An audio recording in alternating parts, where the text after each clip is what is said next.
Hi everyone, and welcome to lesson 13, bubble 11. We're going to talk about mouse down, or if you have a mouse pad.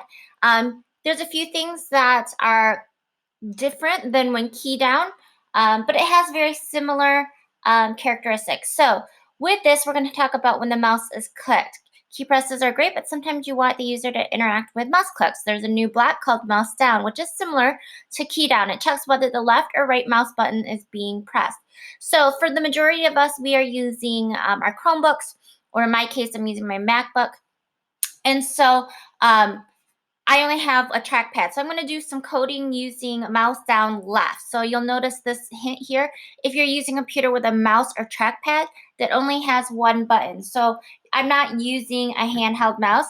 I'm going to always want to use mouse down left. So that's just something to be aware of. Anyways, to do this, the balloon is going to be dropping down the screen. You're going to program the mouse button to raise the balloon back up while it's being clicked. So if you're holding the mouse, if you're clicking the mouse button down, it should rise. So we're going to add an if-else statement.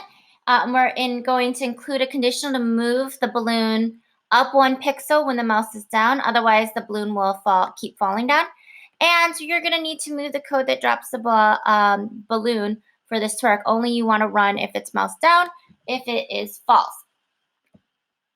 Okay, so, and then eventually they do want us to create a challenge that can make the balloon drift randomly, left or right, as it rises and falls. So that's something that we can do at the end. Anyways, let's take a look at our code here. You notice that we're going to put it inside of our draw function, and they want us to do an if-else statement. So I'm going to just put that in there right here. I'm going to put it down here. All right, so if the mouse down, and because I'm using a portable device like my MacBook, or if you're a Chromebook, we are going to do mouse down left. Here it is. So it's in your world area, your yellow. So if mouse down, and I'm going to do left, we are going to want the balloon to go up. I'm going to drag that down. Else, meaning if it's not being pressed down, I want the balloon to go down. So I need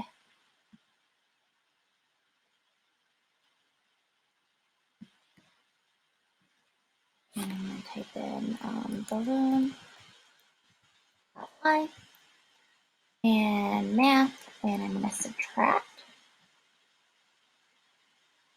So actually, it's going to be the opposite way. So I'm going to drag this up here. My fault. So remember, if I want the balloon to go, oops.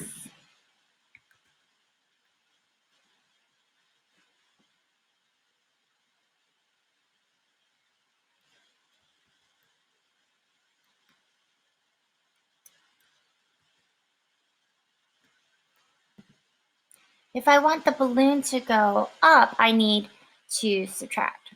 If I want it to go down, I need to add. So I need to subtract the first one. My fault.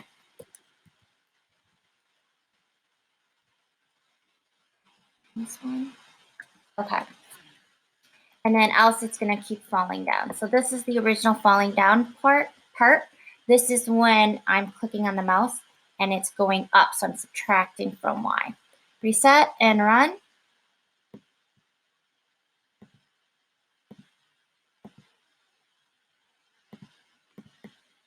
So I'm holding the mouse down and it's rising up. I'm taking my hand off the mouse pad and it's falling down. I'm clicking or holding my mouse down again and it's going up. All right, so now I want it to drift, and I'm going to be outside of the if statement, and I'm going to make it drift left and right. Right, drifting would be going left and right, not up and down. So I'm going to need balloon.x.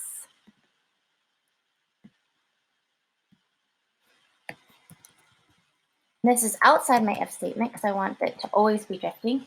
Then I'm going to make it a random number. So I'm going to make the balloon's x value be a random number. So, and by doing that, it's going to place it, moving it left and right.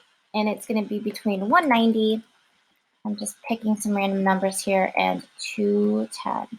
So I don't want it to drift too much left and right. I just want it to drift a little. So when I hit reset, oops, 11, my fault. There's my code. I'm going to redo this. Random number, sorry about that.